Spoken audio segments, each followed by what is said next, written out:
J'ai été invité dans ce séminaire consacré à la question des arts publics élargis, en vertu de l'idée selon laquelle un certain type d'aires de jeu, éventuellement des aires de jeu réalisées par des artistes, déborderaient les espaces publics traditionnels en ce qu'elles incluent la participation immédiate des enfants.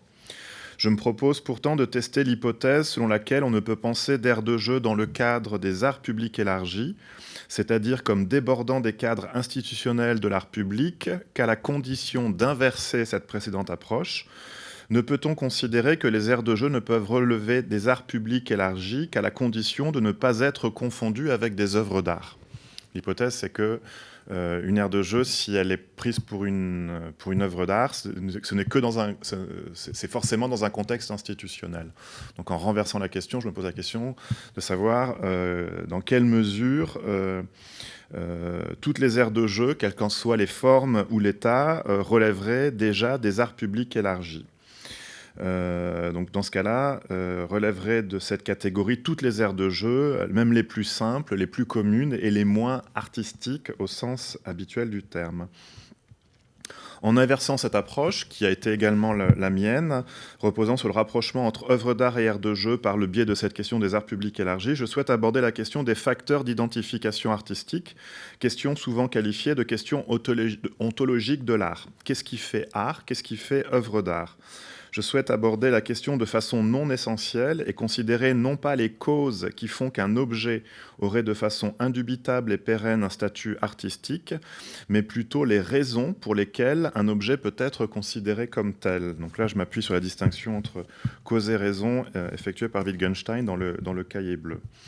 Je me propose de considérer les raisons au pluriel, donc, pour lesquelles on peut imputer un statut artistique à un certain type d'objet, et je chercherai à comprendre cette imputation de statut artistique comme l'effet d'une valorisation artistique. Il s'agit de s'interroger sur les raisons de l'imputation de valeur artistique à un certain type d'aires de jeu, que je qualifie d'aires de jeu aux formes renouvelées, et qui se sont multipliées au tournant des années 1960 et 70, et ensuite je tâcherai de valoriser, je tâcherai de dévaloriser, je tâcherai de relativiser cette valorisation du caractère artistique de ce type d'aire de jeu. Cette approche, selon laquelle toute aire de jeu aurait un caractère artistique, peut sembler saugrenue et contre-intuitive, au moins pour deux raisons. La première, c'est que les aires de jeu que l'on trouve dans les villes contemporaines frappent par leur peu d'originalité. Elles consistent en formes fatiguées, standardisées, produites en série par des entreprises de design, qui seules peuvent répondre aux exigences du législateur en matière de règles de sécurité. Elles sont conçues uniquement en considérant ces dernières. Elles sont destinées à des classes d'âge spécifiques.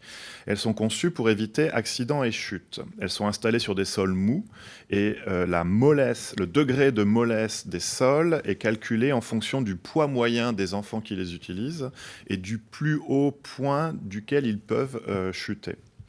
Donc on voit mal comment de tels dispositifs pourraient posséder la moindre vertu artistique.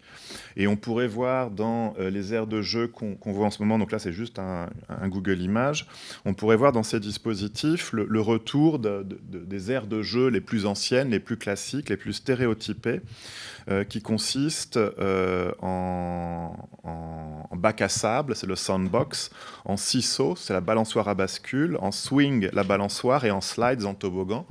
Et du coup, je reprends les termes d'une historienne des aires de jeu qui s'appelle Suzanne Solomon, qui qualifie ces aires de jeu de 4S. Donc quand je parlerai des 4S, c'est vraiment ce type d'aire de jeu complètement standardisé.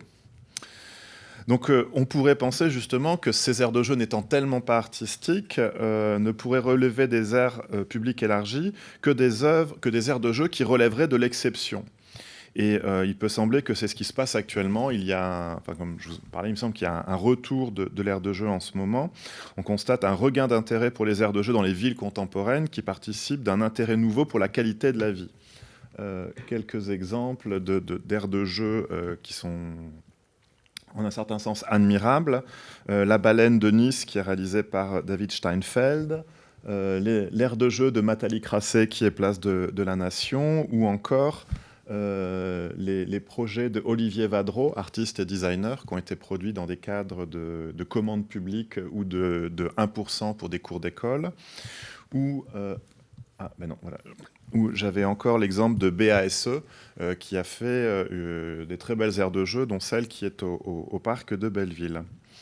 Donc, il s'agit d'autant de réalisations d'artistes designers capables de réaliser des aires de jeu en prenant en compte les normalisations imposées par la législation. Et d'une certaine manière, ce qu'on attend d'eux, c'est qu'ils dépassent la contrainte. Par des formes et des projets admirables. Donc il ne s'agit pas de remettre en cause les réelles qualités ludiques de ces aires de jeu et de se poser la question de savoir si elles, si elles auraient ou pas des qualités artistiques. Il n'y a aucun doute qu'elles en sont pourvues. Mais je prends au pied de la lettre la définition qui m'a été donnée de ce séminaire des arts publics élargis, en ce que ce sont des projets institutionnels, qui sont des commandes dans des cadres complètement institutionnels. Donc si ça ne fait pas partie des arts publics élargis, ça fait en aucun doute partie de ce qu'on pourrait appeler des espaces publics élargis ou améliorés. Donc d'un côté, il n'y aurait pas de raison à imputer la moindre vertu artistique aux aires de jeu en général, et en particulier à celles que l'on peut trouver ici ou là qui ne se distinguent pas particulièrement par les qualités de leur forme. Et d'un autre côté, les causes que l'on peut invoquer pour imputer à ces aires de jeu des vertus artistiques et qui reposent sur le statut de leur créateur sont insuffisantes à faire relever leur production ludique des arts publics élargis. Donc il s'agit de mettre à jour d'autres raisons pour imputer une valeur artistique à l'aire de jeu qui, paradoxalement, ne relèverait pas de ses formes ni du statut de son auteur. Donc je voudrais essayer de répondre à cette question des conditions de possibilité nécessaires à la considération du statut artistique de n'importe quelle aire de jeu en examinant 3 façons de donner à un objet un statut artistique. La première, ce serait par le statut de son auteur. Donc c'est la question c'est la thèse des théories institutionnelles de l'art. La deuxième, ce serait par ses effets sur les enfants. Donc ça relève de la question de la réception dans la théorie de l'art. Et puis le troisième cas que je voudrais considérer, qui est celui que je voudrais défendre, c'est l'idée que toutes les aires de jeu peuvent être considérées comme des œuvres d'art, non pas du fait des effets qu'elles produisent sur les enfants, mais des effets qu'elles produisent sur les adultes qui regardent les enfants jouer. Donc dans un premier temps, sur la question des aires de jeu aux formes renouvelées, donc ça c'est comme je le disais tout à l'heure aux étudiantes et aux étudiants, c'est une grosse partie de mon travail qui consiste à regarder historiquement la production d'aires de jeu qui a débuté à partir de la fin des années 60 et qui sont le propre à la fois d'artistes qui font des aires de jeu, mais ce qui m'intéresse un peu plus en fait, ce sont des concepteurs d'aires de jeu qui font des formes que l'on comprend comme étant artistiques alors qu'ils ne les ont pas nécessairement pensées comme telles au départ. Et du coup, c'est une figure qui m'intéresse de plus en plus. Donc, c'est vraiment des personnes qui ont en commun d'être de la génération du baby-boom. Et une des tâches que je m'emploie à réaliser, c'est d'essayer d'en rencontrer un maximum, faire des entretiens avec eux pour comprendre dans quelles circonstances ils ont été amenés à produire ce type de forme et quelles étaient les raisons pour lesquelles ils ont développé des répertoires particuliers de formes. Mon premier exemple...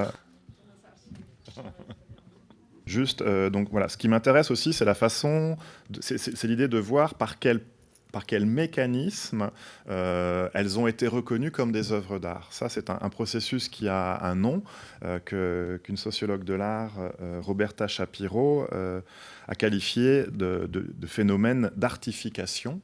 Donc, elle donne cette définition au terme. Donc, c'est un néologisme qui désigne, je la cite, le processus de transformation du non-art en art, résultat d'un travail complexe qui engendre un changement de définition et de statut des personnes, des objets, des activités.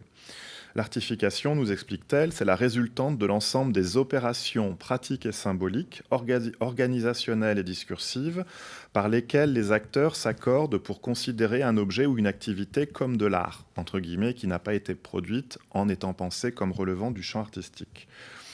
C'est un processus qui institutionnalise l'objet comme œuvre, la pratique comme art, les pratiquants comme artistes, les observateurs comme public, bref, qui tend à faire advenir un monde de l'art. Donc elle relève un certain nombre d'opérations dont je voudrais voir dans quelle mesure elles peuvent être utilisables pour aborder ces aires de jeu que je qualifie d'aires de jeu aux formes renouvelées. Ce qui m'intéresse en fait, c'est que en regardant ces opérations, l'hypothèse de Roberta Shapiro, c'est qu'il y a une transformation. Il y a une transformation de l'objet, alors qu'il me semble au contraire que des aires de jeu sont reconnues comme œuvres d'art parce qu'elles ont un certain nombre de qualités artistiques. Donc c'est pas de l'ordre de la transformation, mais c'est de l'ordre de la mise en évidence de certains aspects. Et la question qui m'intéresse, c'est de savoir quels sont les aspects de ces aires de jeu qui font qu'elles sont perçues comme des œuvres d'art. Le reproche que j'aurais à faire à Roberta Shapiro, c'est qu'elle pense l'artification encore selon un modèle de transsubstantiation, de transformation profonde. Et on peut se demander si elle ne serait pas influencée par Arthur Danto, ce qui est la pire chose qui puisse arriver à quelqu'un qui s'intéresse à l'art. Alors, si on va s'intéresser, je voudrais m'intéresser dans un premier temps à un premier cas particulier. Il s'agit de Ivan Pestalozzi.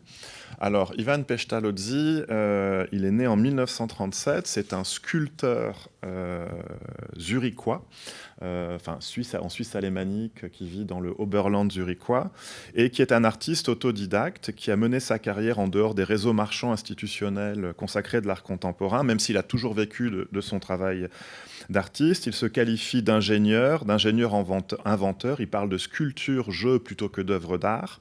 Et ces sculptures ont à voir avec le mouvement qui, explique-t-il, le fascine.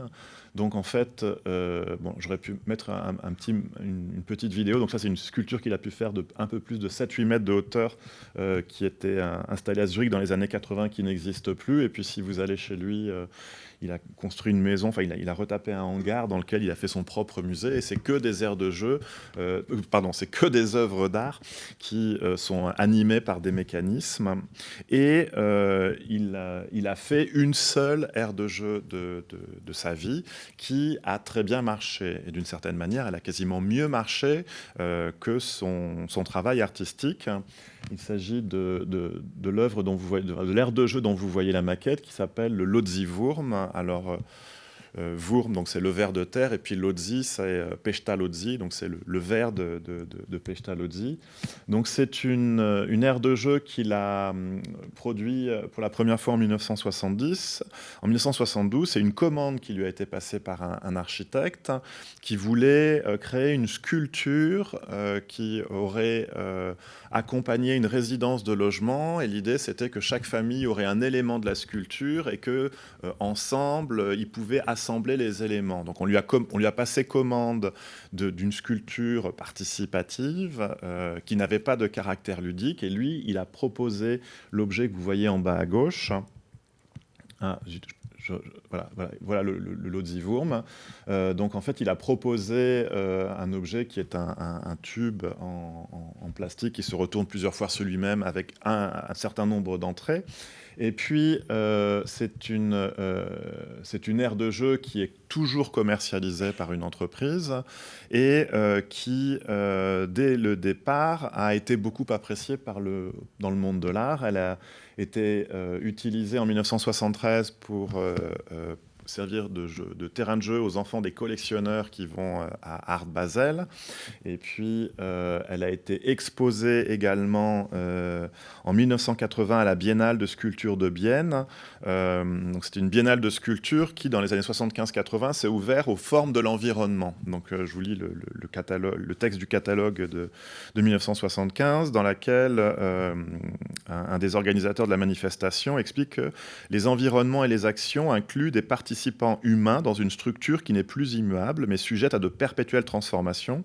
Ainsi, l'œuvre d'art se subjective au fur et à mesure que les participants ont plus d'influence, tandis que les participants s'objectivent dans la mesure où ils s'incorporent plus activement à la structure. Donc en fait, on a une manifestation qui est dédiée à une nouvelle forme d'œuvre d'art, et il se trouve que l'aire de jeu, ça correspond parfaitement à cette nouvelle définition de l'œuvre d'art. Donc c'est une espèce d'exemple de mécanisme d'artification à l'œuvre, c'est-à-dire que du coup, on va exposer une aire de jeu quand justement l'exposition a décidé de mettre des sculptures dans la ville. Donc du coup, l'Odziwurm est présenté dans le catalogue d'exposition, présenté comme une œuvre, et histoire pas véritablement anecdotique, elle a été brûlée. Elle a été brûlée, de même qu'un certain nombre d'autres œuvres d'art ont été détruites. Alors ce qui m'a intéressé, c'est que j'ai découvert qu'un historien de l'art suisse, Dario Gamboni, a écrit un ouvrage sur la question de l'iconoclasme, et il se pose la question de savoir qu'est-ce qui a été détruit. Est-ce que c'est l'aire de jeu ou est-ce que c'est l'œuvre d'art? Et son hypothèse, c'est que c'est l'œuvre d'art qui a été détruite, parce qu'il développe l'idée selon laquelle l'œuvre d'art aurait une violence symbolique intrinsèque, et qu'un certain nombre de personnes sont tentées de détruire l'œuvre d'art parce qu'ils refusent la définition qui en a été donnée. C'est une nouvelle compréhension de l'iconoclasme qui se distingue d'approches plus historiques de l'iconoclasme, où des gens détruisent des œuvres d'art parce qu'elles glorifient des personnes auxquelles elles sont politiquement opposées. Donc c'est un deuxième effet d'artification, c'est-à-dire qu'on a l'historien d'art qui nous confirme que ce qui a été détruit, c'était l'œuvre d'art et non pas l'aire de jeu. L'Odziwurm de Pestalozzi a été exposé dans une exposition que j'ai étudiée dans le cadre de ma thèse qui s'appelle The Playground Project, et il se trouve que dans la version telle que cette exposition a été présentée à Zurich, le L'Odziwurm était au terme de l'exposition. Donc c'était une exposition historique sur l'évolution des formes de l'ère de jeu à partir de l'entre-deux, à partir de la Deuxième Guerre mondiale, et je défends l'idée que cette exposition, en fait, construit le mythe selon lequel le concepteur d'aire de jeu, selon lequel le meilleur concepteur d'aire de jeu, c'est un artiste, parce que l'artiste est en mesure de produire des œuvres complètement originales.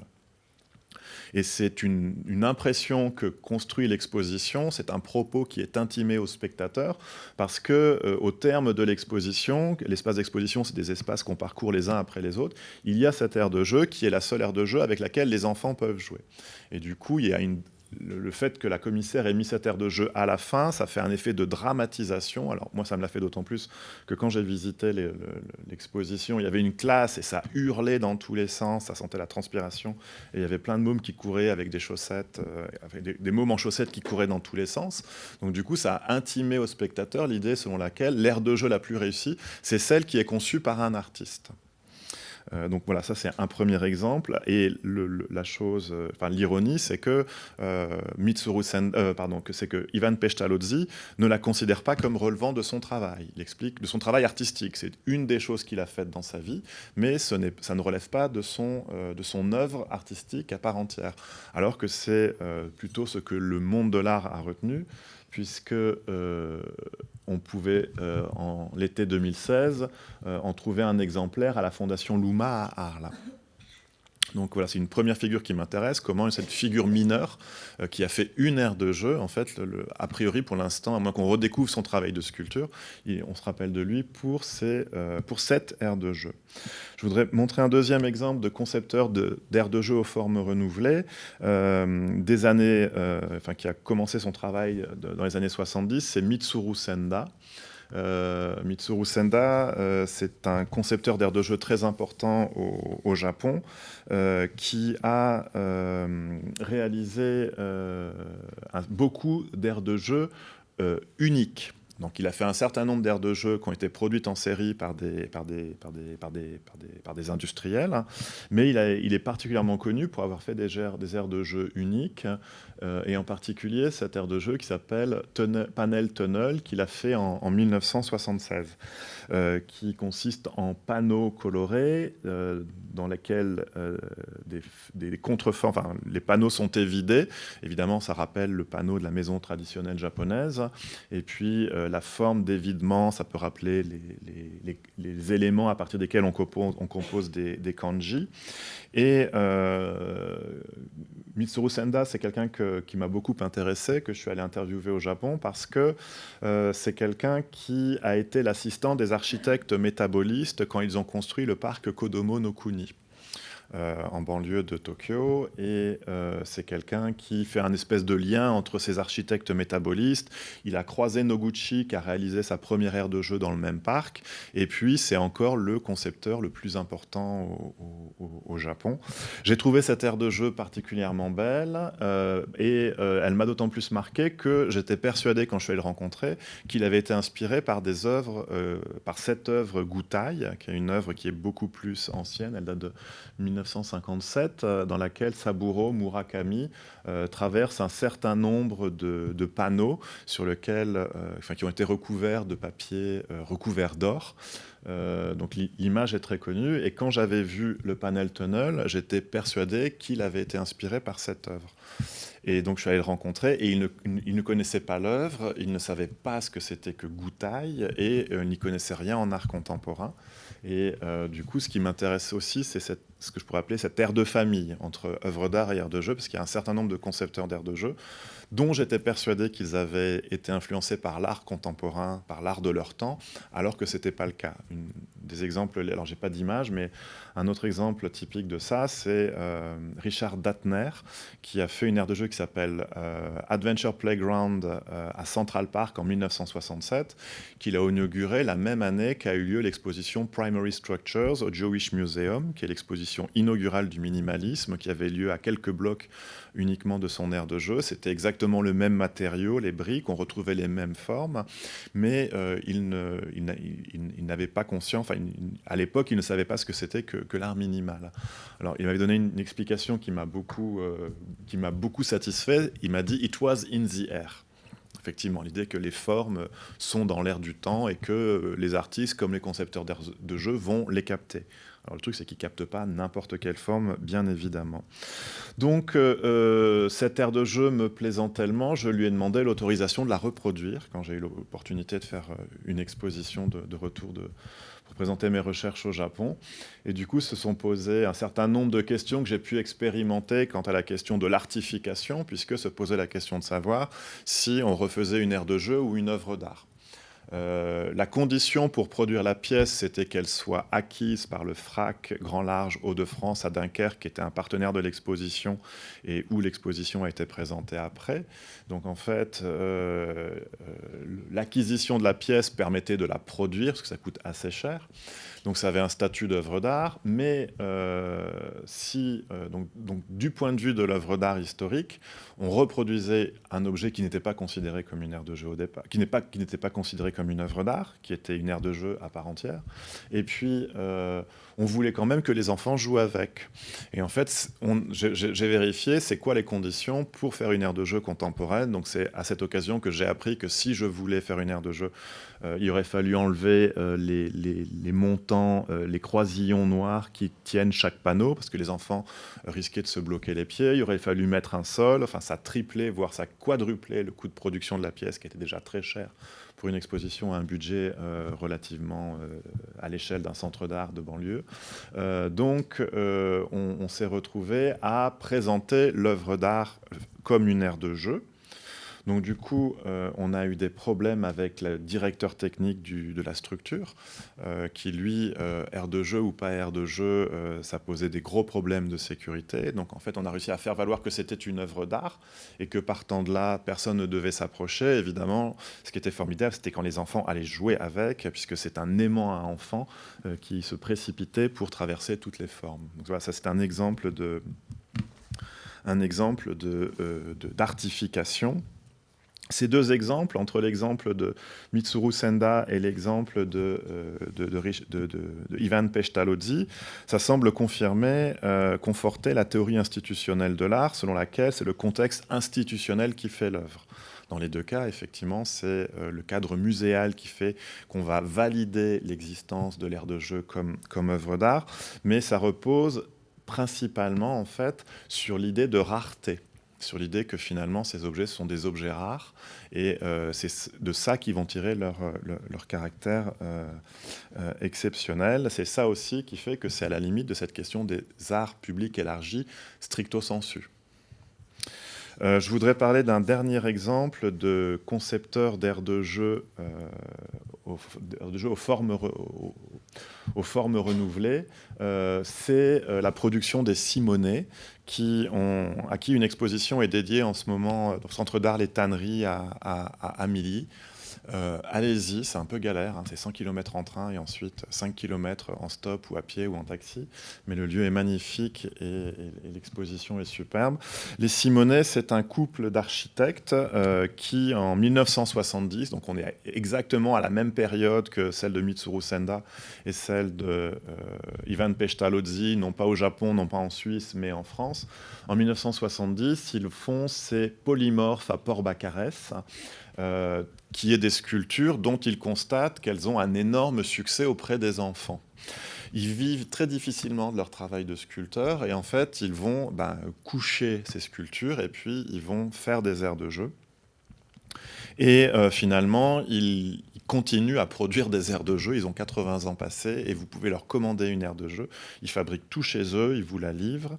Alors ça, c'était un grand mystère. C'était comment c'est possible qu'ils continuent à faire des aires de jeu. Et en fait, ils sont vraiment malins. Ils se certifient eux-mêmes. Donc, ils vous fournissent un certificat comme quoi c'est conforme à toutes les règles de sécurité. Et voilà, il n'y a pas de problème. Alors, il n'y a jamais eu ils n'ont jamais eu à le regretter, mais c'est ça ce qui explique aussi qu'ils puissent faire des aires de jeu encore par eux-mêmes, parce que tous les autres m'expliquaient que c'était véritablement trop compliqué. Et puis il y a l'idée aussi qu'ils sont complètement autonomes, ils sniffent de la résine à longueur de journée, enfin ils se protègent, quoi, mais du coup ils produisent tout par eux-mêmes. En fait, du coup, ils ont une exposition en ce moment sur leur œuvre de sculpteur, mais c'est une œuvre de sculpteur qui est qui a été relativement peu exposée. Alors, s'il y a eu quand même un certain nombre d'expositions, mais c'est pas une surprise qu'ils soient exposés dans le centre d'art qui est à 10 km de là où ils sont installés, parce qu'ils sont vraiment pas connus du grand public, même s'ils sont connus d'un certain nombre de designers des années 70. Donc voilà, ça c'est ce qu'ils font en bas à gauche, c'est vraiment les géotrouve-tout. En fait, ils font sécher de l'herbe et du gazon, qu'ils travaillent avec la résine, et puis ils font ces formes et contreformes qui s'emboîtent les unes dans les autres. Et c'est leur rétrospective. Donc, c'est uniquement par le biais d'un tout petit diaporama qu'on peut voir les aires de jeu d'époque. En fait, Jean-Marie Simonet était prof à Saint-Charles, à Paris 1, et il n'avait pas le permis de conduire. Donc, c'est sa femme qui l'accompagnait. Et le temps qu'il donnait des cours, elle allait démarcher les directrices des écoles du 15e arrondissement, ce qui fait qu'elle a couvert les villes d'aires de jeu. Donc peut-être qu'il y a la petite Marie Preston sur une des photos. et en fait, ils ont passé leur vie à faire des aires de jeu. Ils continuent à faire des aires de jeu. Donc, je dois retourner chez eux très prochainement pour travailler sur leurs archives, avec énormément de formes complètement dingues. Au grand malheur de leurs enfants, il n'y avait pas assez de toboggans. Mais ça ne les intéressait pas, justement, de faire des formes de toboggans. Donc, ils avaient toutes ces constructions qu'ils font encore maintenant. Hein. Donc là, vous voyez que c'était des éléments pour une aire de jeu qui a été inaugurée en 2019, et puis ils ont été sollicités par le cabinet d'architecture et d'urbanisme Concorde pour faire celle-ci qui est vraiment très très belle. Donc en fait, je serais curieux de savoir si c'est eux qui l'ont fait ou si c'est les architectes qui ont discuté les formes avec eux pour un site dans les quartiers nord de Marseille qui s'appelle le Plan d'Aou. Et puis ils ont dessiné tout un terrain. Alors ça, c'est une aire de jeu qui a l'air vraiment magnifique. Ils ont repris une espèce de définition originelle de l'aire de jeu, telle que Noguchi l'avait compris, en travaillant le sol. Ils ont fait des cratères lunaires, et puis il y a un certain nombre d'éléments d'aire de jeu avec celle-ci qui est très très belle. Alors ce qui est surprenant, c'est qu'on a à nouveau le même profil des artistes / concepteurs d'aire de jeu, et eux, ils ont toujours fait un distinguo très net. Alors j'étais allé les rencontrer il y a quelques années, ils étaient très très frustrés parce que pour une fois qu'un critique d'art allait s'intéresser à leur travail, moi j'avais que des questions à leur poser que sur les aires de jeu. Donc en fait, ils m'ont pas parlé des aires de jeu, mais beaucoup des œuvres. Alors je vais y retourner et là je leur dirai, je ne partirai pas sans que vous n'ayez parlé des aires de jeu. Mais c'était considéré comme annexe par rapport à leur production artistique à l'époque. Et puis ils ont cette rétrospective, et c'est pas complètement anodin non plus que ce soit une portion congrue qui soit consacrée à leur œuvre ludique. quand bien même c'est ce à quoi ils passent la plupart de leur temps.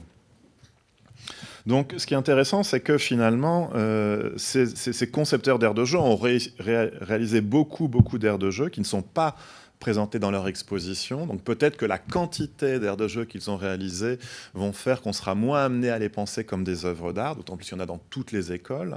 Donc, elles perdent leur caractère unique, elles perdent la spécificité qu'avait le Lotzi-Wurm et qu'avait le panel tunnel de Mitsuru Senda. Et puis, peut-être que c'est le début, c'est la condition pour commencer à penser un statut artistique élargi. Où finalement, c'est peut-être en perdant, c'est peut-être en se multipliant que ça va sortir de la condition pour que ça sorte de l'exceptionnalité, c'est que ça se multiplie finalement. Donc peut-être que l'intérêt ne repose pas dans le fait de se fixer sur l'originalité de leur forme, parce que l'originalité repose un peu sur la rareté. La multiplication de formes similaires fait que ça devient moins exceptionnel. Je voudrais envisager un deuxième facteur d'imputation de valeur artistique qu'on peut apporter à l'aire de jeu. Ce ne serait pas à partir des intentions des auteurs, parce que là, quand bien même les auteurs ne pensent pas faire une aire de jeu, ne pensent pas faire une œuvre d'art, l'aire de jeu est prise pour une œuvre d'art, mais ce serait de considérer qu'est-ce qu'il en est de la nature ou du type d'activité qui est réalisé par les enfants quand ils jouent. Donc là, je voudrais revenir sur la question des compréhensions historiques qui ont été données à différents types d'aires de jeu. Le premier modèle d'aire de jeu, tout à l'heure, je vous expliquais que ça s'appelle les 4 S, donc Sandbox, Slide, Swing, Seesaws. C'est un dispositif, chacun des éléments a une histoire propre. Et il se trouve qu'ils ont été réunis à un moment précis. L'histoire du bac à sable, les premiers bacs à sable, ce serait en Angleterre, quand les femmes qui descendaient à la mine devaient laisser leurs enfants pour la journée. Les enfants étaient laissés dans des boîtes quasiment, enfin dans des bacs à sable dont les bords étaient très élevés, ce qui fait qu'ils n'en sortaient pas. Et puis avec le sable, il y avait moins de chances qu'ils se blessent. Donc du coup, c'était vraiment pas un dispositif ludique. Le toboggan a une autre histoire qui a été écrite par Roy Kozlowski dans une publication qui accompagnait le toboggan géant de Karsten Höller à la Tate moderne.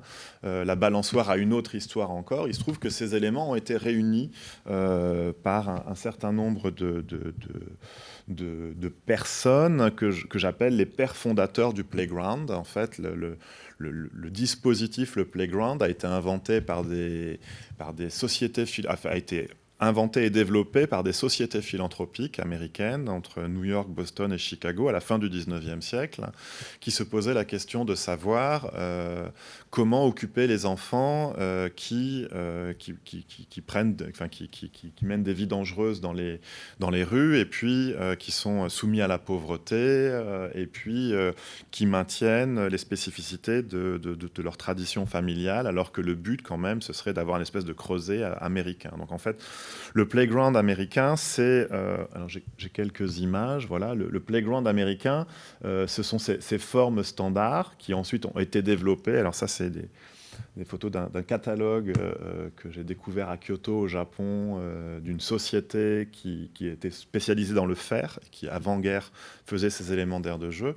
Et en fait, c'est plutôt pour montrer le type de forme propre à ces 4S. Donc c'est les formes standards. Alors c'est des formes qu'on retrouve énormément au Japon encore maintenant pour d'autres raisons, mais ce n'est pas ce dont je voudrais vous parler aujourd'hui.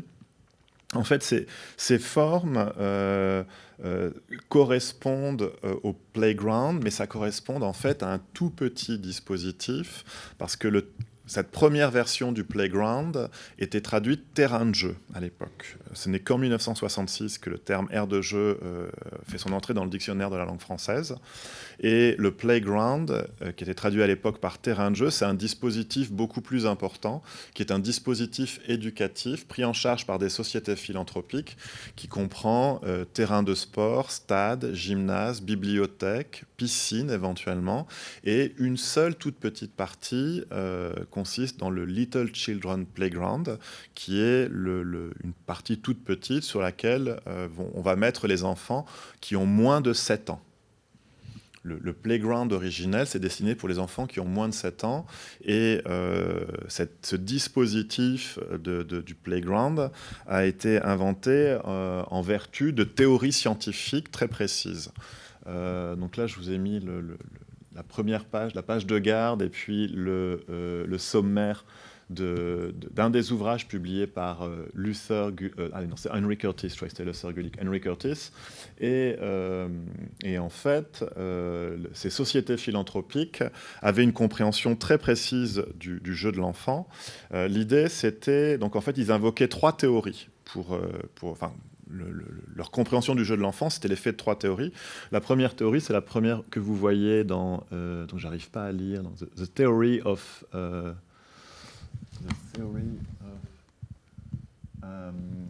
of surplus energy. Donc c'est une théorie qui a été formulée la première fois par Schiller, le philosophe allemand. C'est l'idée selon laquelle les animaux ne jouent que quand ils ont subvenu à tous leurs besoins. Donc selon cette première compréhension, le jeu n'a aucun sens. Le jeu, c'est uniquement on se défoule. Donc ça, c'était leur première de leur inspiration. La deuxième inspiration, c'était les théories de Gross. Alors, ce qui est surprenant, c'est que c'est une théorie qui est contradictoire avec celle du jeu comme surplus d'énergie, du jeu comme dépense d'énergie. Gross, c'était un éthologue allemand, bâlois, qui en 1899 a publié le jeu de l'animal, en 1900 le jeu de l'homme, qui ont été traduits tout de suite aux États-Unis l'année suivante. Et dans ces ouvrages, Karl Gross défend l'idée selon laquelle l'animal, le développement de l'animal est organisé par son instinct. L'homme n'a pas d'instinct, mais en fait, ce qui remplace l'instinct manquant chez l'homme, c'est le jeu. Donc en fait, le jeu est pensé comme cette espèce d'instance biologique innée, propre à l'homme, qui a des vertus éducatrices. L'idée, c'est que l'animal sait comment se comporter par son instinct, et l'enfant apprend à se comporter par le jeu. Donc en fait, il est très important de contrôler le jeu de l'enfant. Le jeu qui était défendu sur ces playgrounds était qualifié de organized play. Il fallait organiser le jeu de l'enfant parce qu'un jeu correctement organisé, ça conduisait au développement d'un individu sain, biologiquement optimal, et qui n'allait pas avoir de comportement pathologique. Par contre, un jeu mal organisé, ça conduisait à la délinquance, etc., etc. Donc en fait, l'idée, c'est que le jeu a une valeur instrumentale. Le jeu a une valeur instrumentale. Alors je vous donnerai une citation qui explique ça énormément tout à l'heure. Enfin, tout de suite, je voudrais revenir sur la troisième aussi théorie qu'invoque Curtis dans cet ouvrage. Enfin, j'ai mis cet ouvrage, mais en fait, ils ont publié ces associations philanthropiques ont publié des centaines d'ouvrages, parce qu'en fait, ils faisaient un travail de lobbying pour que ce type d'aire de jeu soit développé. Donc, ils ont publié énormément d'ouvrages dans lesquels ils invoquent tout le temps les mêmes théories. La troisième théorie, c'est la théorie de la récapitulation. C'est l'idée selon laquelle le développement de l'individu reprend le développement de l'espèce. Donc c'est la phrase, c'est l'ontogénèse récapitule la phylogénèse. Le développement de l'individu reprend le développement de l'espèce. C'est-à-dire que de 0 à 7 ans, en fait, c'est un petit animal, l'enfant. Et puis arrivé à 7 et 14 ans, à 7 ans c'est la Renaissance, et puis à 14 ans c'est l'âge des Lumières. Donc en fait le jeu va servir à guider le développement de l'enfant. Le jeu, c'est d'une certaine façon cette espèce d'instance inexpliquée qui fait que l'enfant va retrouver l'hérédité des caractères acquis, qui fait que l'enfant va reprendre le développement de toute l'espèce. Vous voyez sur ce... Bref, j'aurais fait un copier-coller qui a loupé. Vous voyez sur ce tableau à droite la classification des activités en fonction des classes d'âge. Donc de 0 à 7 ans, c'est uniquement des gestes. Lancer, prendre, pousser, etc. Et de 7 à 12, et puis à partir de 12 ans, ça devient beaucoup plus complexe. Et du coup, on voit très clairement sur ce diagramme que en fait, le jeu est perçu selon une approche utilitariste. Le jeu est instrumentalisé. C'est quelque chose qui est très clair dans une citation qui arrive après. Joseph Lee, qui était également un de ses pères fondateurs, qui explique: si vous voulez savoir ce qu'est un enfant, étudiez son jeu. Si vous voulez avoir un enfant sur ce qu'il peut devenir, dirigez la forme du jeu. Et je vous ai mis une citation de Carey Goodman, qui est un historien du playground avant sa transformation. Il explique: les terrains de jeu étaient en fait une part des entraves en fer du capitalisme. Loin de libérer les jeunes immigrants, les terrains de jeu les liaient plus fortement encore à leur position de subordonnés. Les avocats du jeu comme Lee et Mero œuvraient à réduire les chances de mobilité dans les structures sociales du capitalisme. Les aires de jeu étaient des structures de contrôle social. Donc en fait, l'aire de jeu, c'est le moyen pour former des ouvriers dociles. C'est le moyen pour gommer toutes les particularités des cultures dont étaient originaires les immigrants pour forger l'identité américaine. Ce modèle, donc cette théorie de la récapitulation a été enseignée et développée, cette théorie de la récapitulation a eu des implications pédagogiques dans tout ce qui a à voir avec la question de l'enfance aux États-Unis. Le catéchisme était enseigné en fonction de cette théorie de la récapitulation. Les programmes des enseignements étaient faits à partir de cette théorie de la récapitulation, mais pourtant c'est une théorie qui va perdre en vitesse dès qu'on va commencer à préfigurer, à comprendre la préfiguration de ce qu'on appelle ensuite la génétique et l'ADN. On va comprendre qu'il n'y a pas de transmission d'une génération des caractères acquis à l'autre, enfin, d'une transmission d'une génération à l'autre des caractères acquis, et du coup cette théorie va perdre en importance. L'éducation progressiste de Dewey va quand même retenir beaucoup plus l'attention des pédagogues américains, et parallèlement aux pertes d'influence de ces théories pédagogiques, eh bien, le gros playground va disparaître. Par contre, on va garder le small playground, qui va devenir le pocket park, qui va devenir l'aire de jeu. Donc voilà, c'était ça la première approche de qu'est-ce que c'est qu'une aire de jeu. Et donc c'est une théorie. L'idée, c'est que cette première type historique d'aire de jeu est accompagnée d'une théorie explicite du jeu de l'enfant. On comprend comment est-ce que... Voilà, c'est la façon dont est compris le jeu de l'enfant. Et dans la nouvelle forme d'aire de jeu qui apparaît avec les aires que j'appelle les aires de jeu aux formes renouvelées, qui sont inventées par une nouvelle génération de designers et d'architectes, eh bien, cette nouvelle génération n'a pas de théorie explicite. Ils ne font pas des aires de jeu donc ils savent que les aires de jeu ont des effets bénéfiques sur les enfants, mais ils ne vont pas revendiquer la lecture de Piaget ou d'Anna Freud ou de je ne sais quel psychologue. Les nouveaux concepteurs d'aires de jeu vont faire des aires de jeu qui ne sont pas des illustrations de conception prédéterminées. Par contre, It was in the air, c'était dans l'air du temps, l'idée selon laquelle un environnement riche va permettre le développement des compétences des enfants. Parce qu'on a une nouvelle compréhension de l'enfant. L'enfance, en fait, on doit le stimuler. On doit lui proposer de plus en plus de propositions diverses, des formes abstraites, pour ne pas réduire son imagination. Donc ça, cette nouvelle compréhension de l'aire de jeu, un des premiers à l'avoir mise en forme, c'est Isamu Noguchi. Donc du coup, il ne s'agit plus qu'une forme donne lieu... Alors voilà, aussi, je n'avais pas précisé ça, les aires de jeu classiques, l'idée c'est qu'une forme engage une fonction. Le toboggan, c'est fait pour glisser. Et du coup, l'enfant va apprendre à grimper. Et puis, au fur et à mesure qu'il va jouer, parce qu'en fait, il prend du plaisir à glisser, eh ben, il va améliorer sa compétence pour monter sur les échelles. Donc ça, c'est l'illustration parfaite du schéma behavioriste. L'idée qu'il y a une stimulation et que cette stimulation est suivie d'une réponse positive qui fait que l'enfant qui fait que ça aura un effet bénéfique. On a une nouvelle compréhension du sens des formes dans le jeu de l'enfant, avec un nouveau type d'aire de jeu. Alors ce nouveau type d'aire de jeu, le premier à en avoir fait, c'est Isamu Noguchi, qui était artiste et designer, et en fait, qui a passé 15 ans à imaginer des aires de jeu pour la ville de New York. Il n'a pas pu les réaliser, mais il se trouve que toutes ces maquettes ont été exposées au MoMA. Toutes ces maquettes ont été reproduites dans la presse, qui rendait compte des difficultés qu'il avait à réaliser les aires de jeu de ses rêves, et ça a influencé une nouvelle génération de concepteurs d'aires de jeu. Et il l'explique, cette aire de jeu ne dit pas à l'enfant ce qu'il faut qu'il fasse, balance-toi là, grimpe par ici.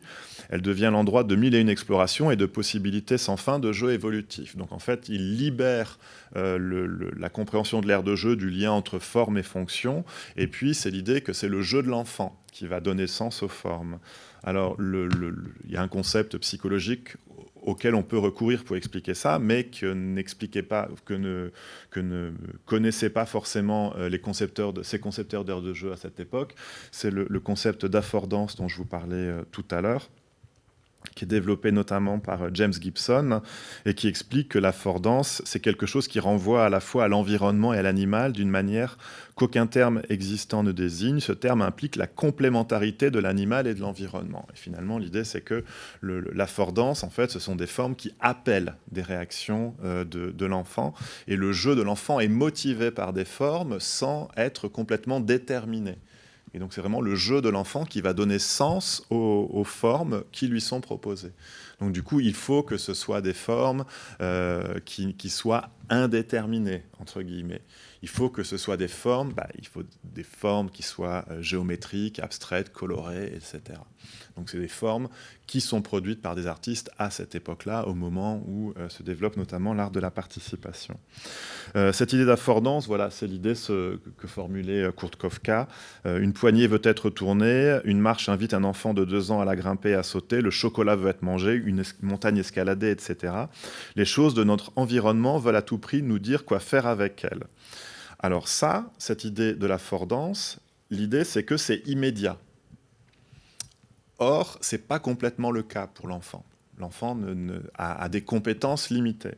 Donc en fait, il faut se retourner non pas vers James Gibson, mais vers son épouse, Eleanor Gibson, qu'on a quasiment oubliée, qui, elle, s'intéresse à la façon dont cette compétence de perception différenciée des formes, qui est immédiate pour l'adulte, c'est une compétence qui s'acquiert progressivement chez l'enfant.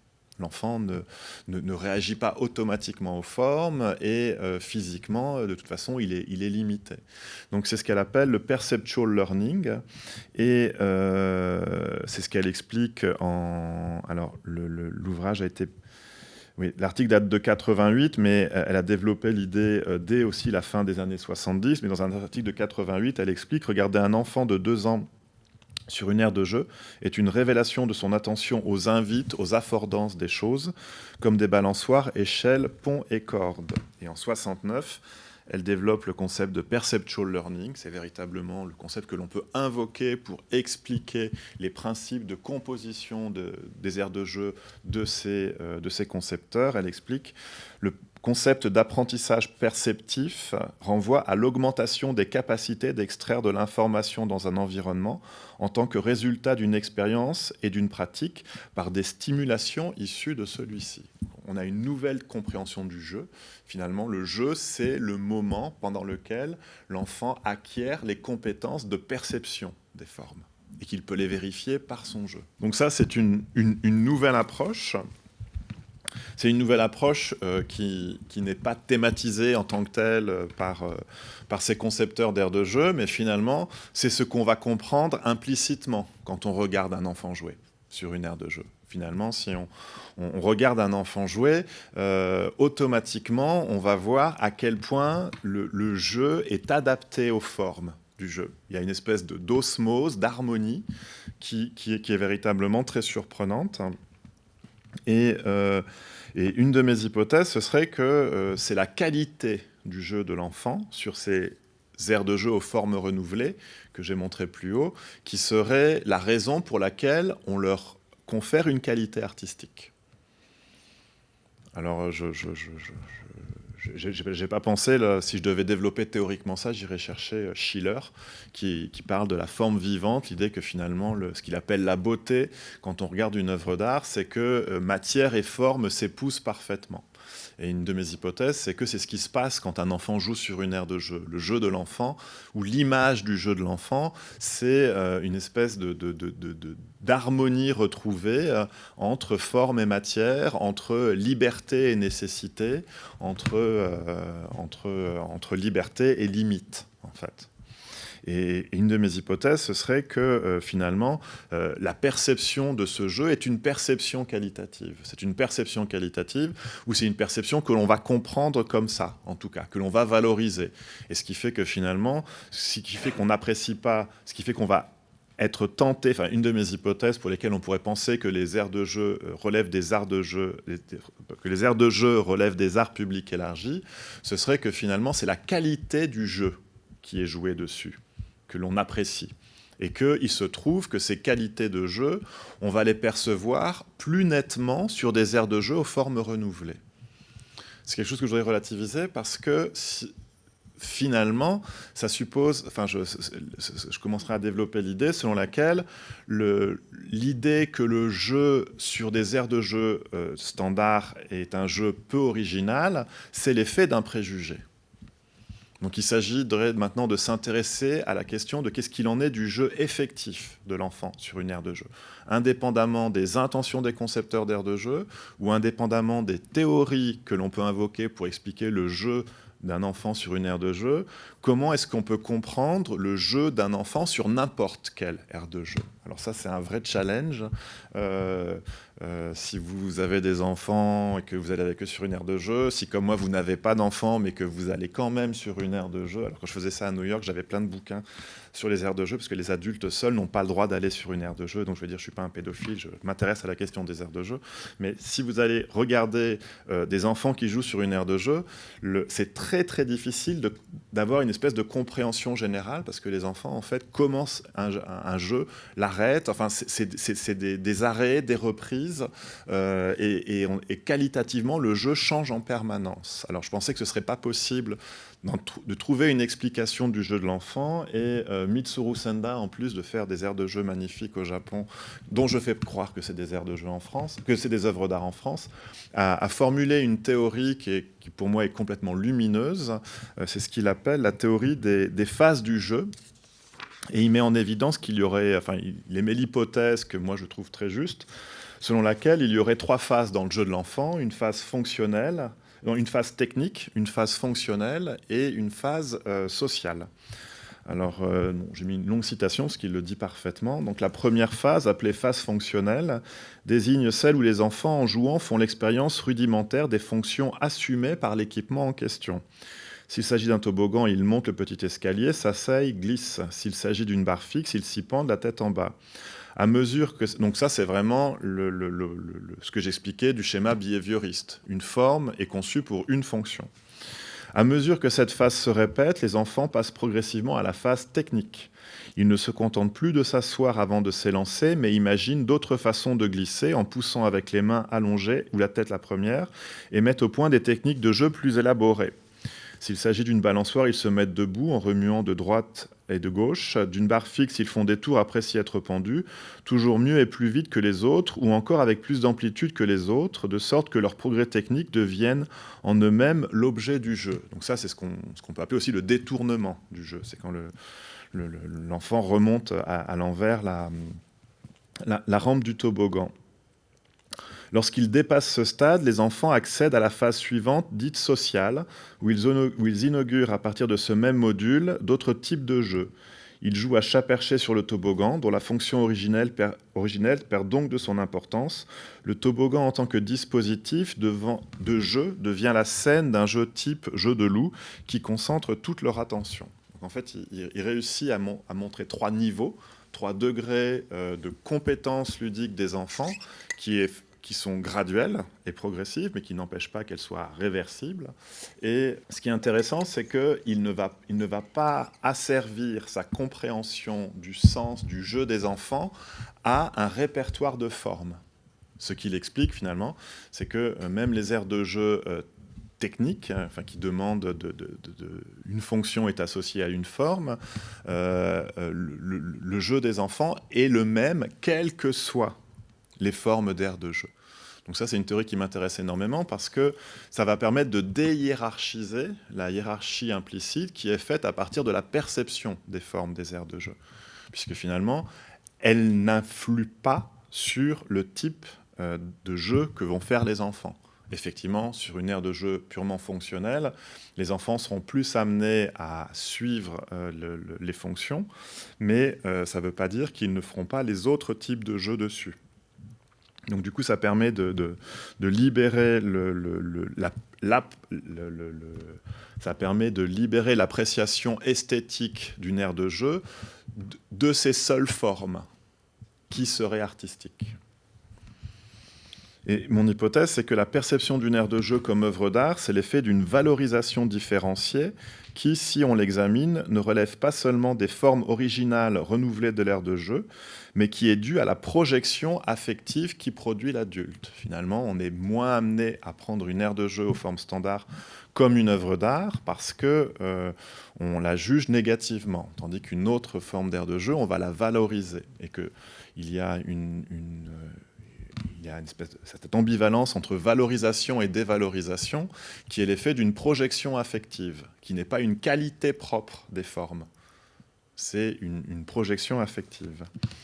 On comprend rétrospectivement la dévalorisation dont souffrent des aires de jeu dont les adultes n'apprécient pas les formes, qu'ils jugent peu esthétiques, mais qui emportent quand même l'adhésion des enfants. Alors ça, c'était quelque chose à quoi je me cognais sans cesse. C'est que, n'ayant pas d'enfants aussi, je me rappelle avoir discuté avec un critique d'art américain qui me disait « Ah, il y a cette aire de jeu, il faut absolument que tu ailles la voir. » J'étais allé à New York pour rencontrer des concepteurs d'aires de jeu. Et puis du coup, j'avais discuté avec lui. Et je lui dis, mais non, elles sont quand même pas très belles, c'est des grenouilles. Il dit, mais tu te moques de moi, c'est génial des grenouilles pour un enfant de 4 ans. Et du coup, là, j'ai compris qu'effectivement, c'était mon regard d'adulte par lequel j'en passais pour apprécier les œuvres d'art et que c'était un point de vue biaisé, c'était un point de vue situé et que je n'avais pas situé, justement.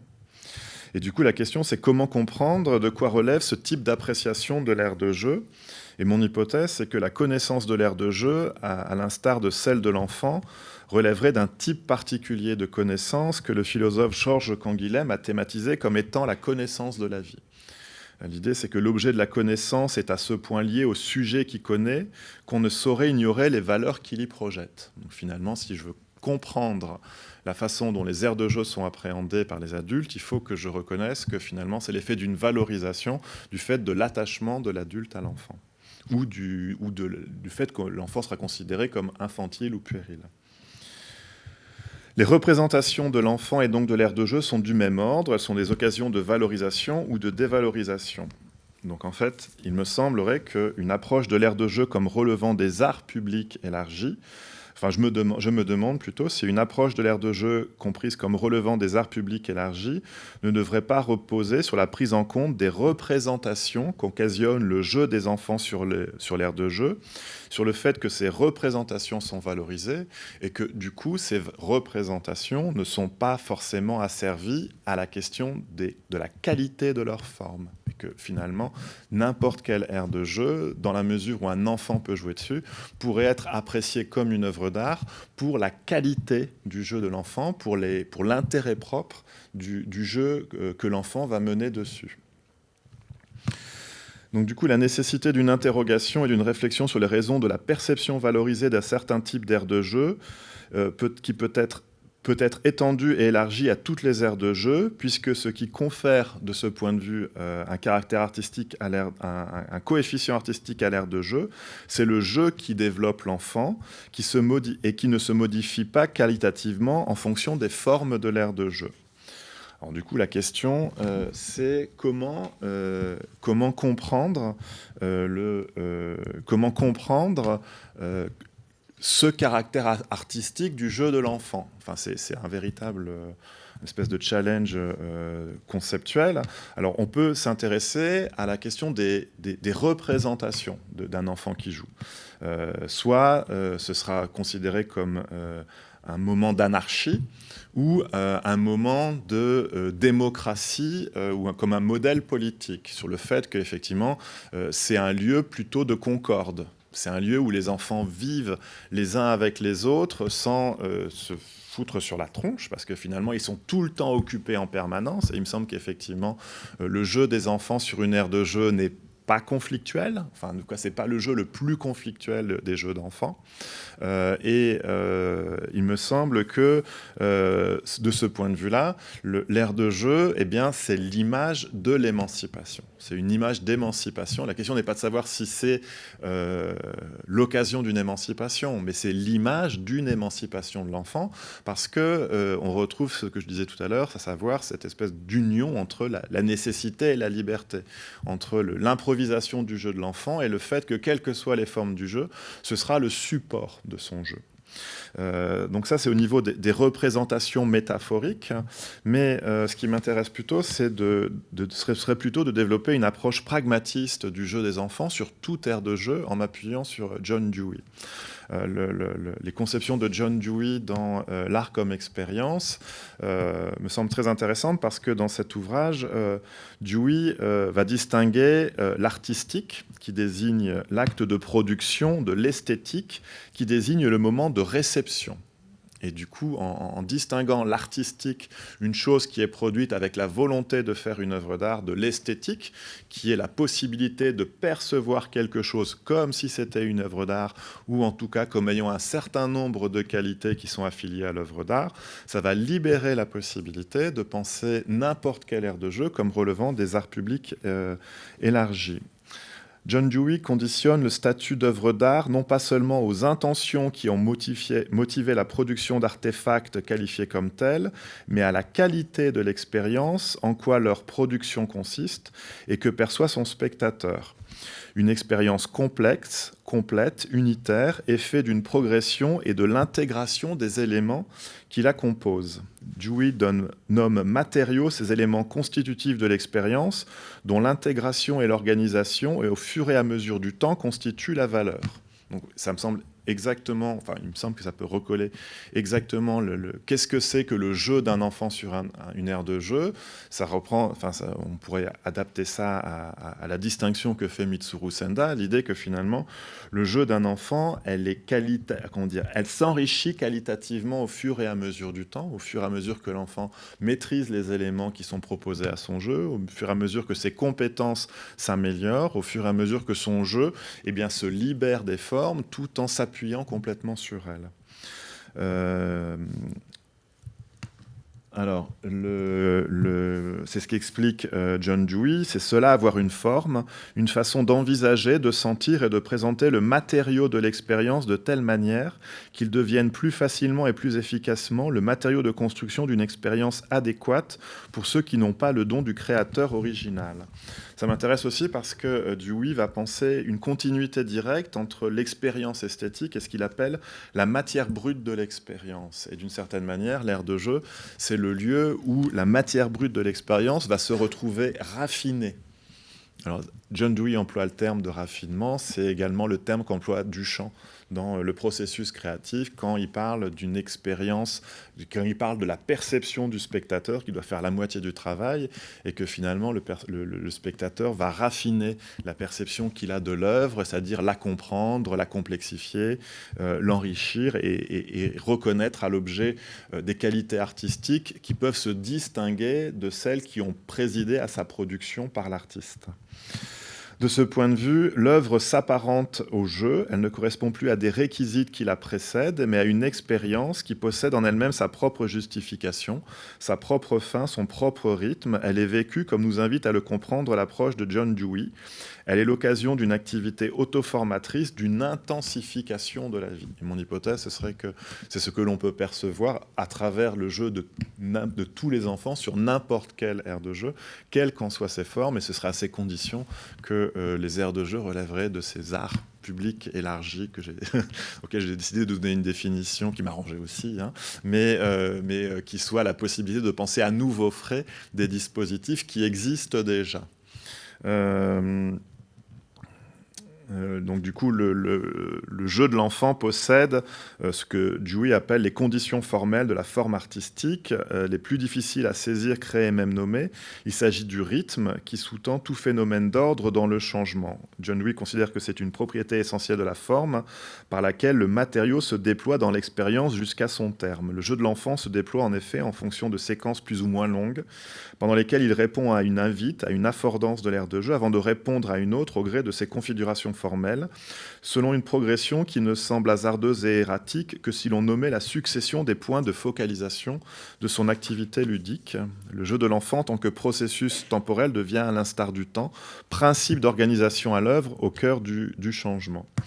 Alors voilà, donc du coup, c'est l'espèce de construction que je propose. Pour conclure, je voudrais quand même essayer de répondre à une première objection. Alors, aucun doute que vous en aurez plein à me faire, mais une objection qu'on pourrait faire à cette approche, c'est se demander si ce ne serait pas un retour du primitivisme. Si le fait de reconnaître cette qualité esthétique au jeu de l'enfant, ce ne serait pas omettre le type de raisonnement qui a été fait au début du XXe siècle et que les historiens d'art qualifient de primitivisme. C'est l'idée selon laquelle il y aurait un certain type de population, alors dans le désordre, les enfants, les fous, les sauvages, les primitifs, les ouvriers, les paysans, qui auraient un accès naturel à l'art. Donc ça, c'est c'est un grand facteur d'identification artistique au début du XXe siècle, quand justement le but de l'art était de faire des œuvres nouvelles. Eh bien, on se rendait compte que les nègres faisaient des œuvres nouvelles, les fous faisaient des œuvres qu'on ne comprenait pas, etc., etc. Et du coup, c'est une façon de reconnaître un privilège, enfin d'imputer un privilège artistique à une figure qui est pensée comme étant en extériorité totale et qui est une surface de projection. C'est un point de vue idéologique. Hein. Ça, c'est des constructions qui ont été complètement mises en cause avec la dénonciation de l'illusion archaïque. Et peut-être qu'on pourrait me reprocher d'être tenté de considérer que quoi que fasse l'enfant, ça a une qualité artistique. Alors, j'ai essayé de montrer que justement, ce n'est pas n'importe quelle activité de l'enfant. C'est un certain type d'activité de l'enfant ludique dans une certaine occasion, et surtout en insistant que ça reste toujours une projection de l'adulte. Ça reste une projection de l'adulte, une valorisation de l'adulte, et non pas une propriété du jeu des enfants. Voilà, je vous remercie.